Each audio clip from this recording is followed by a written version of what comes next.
Welcome back to the final deep dive of this series on Own Your Path. Today, we are completely redefining what success actually means, because most of you are chasing the wrong metric and setting yourselves up for a life of miserable luxury. Society has conditioned you to believe that the ultimate scorecard of life is the number in your bank account, the badge on the front of your car, and the zip code of your house. We see people making $500,000 a year, wearing Rolexes, and we instantly classify them as successful.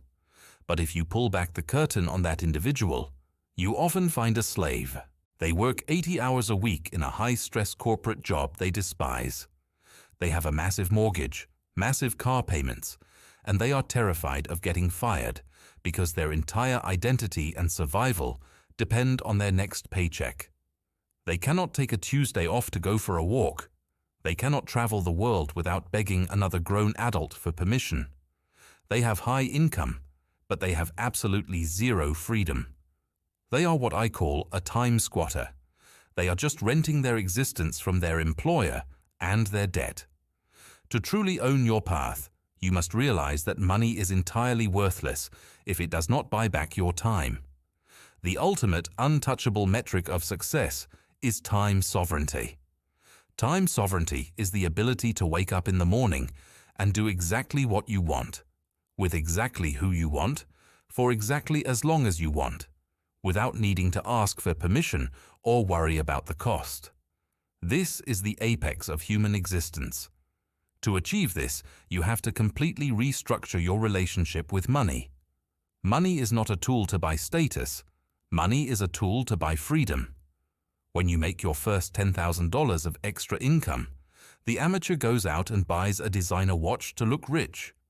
The sovereign individual takes that $10,000 and buys a cash-flowing asset or invests it into a system that removes 3 hours of work from their week. You must build systems that decouple your time from your earnings. You must aggressively build digital assets, investment portfolios, and scalable businesses that operate while you sleep. You have to be willing to live below your means today so that you can fund your liberation tomorrow. The goal is not to be the richest person in the graveyard. The goal is to experience the absolute fullness of life on your own terms. True wealth is silent. It is the guy in the plain black t-shirt who has zero debt, a massive investment portfolio, and complete control over his calendar. He is a ghost to the matrix. As we conclude this series, I want you to audit your ultimate goal. If your goal is just to buy shiny objects, you will remain trapped in the cycle forever. Change your target. Aim for absolute sovereignty. Aim to become the untouchable master of your own time. That is the only path worth walking.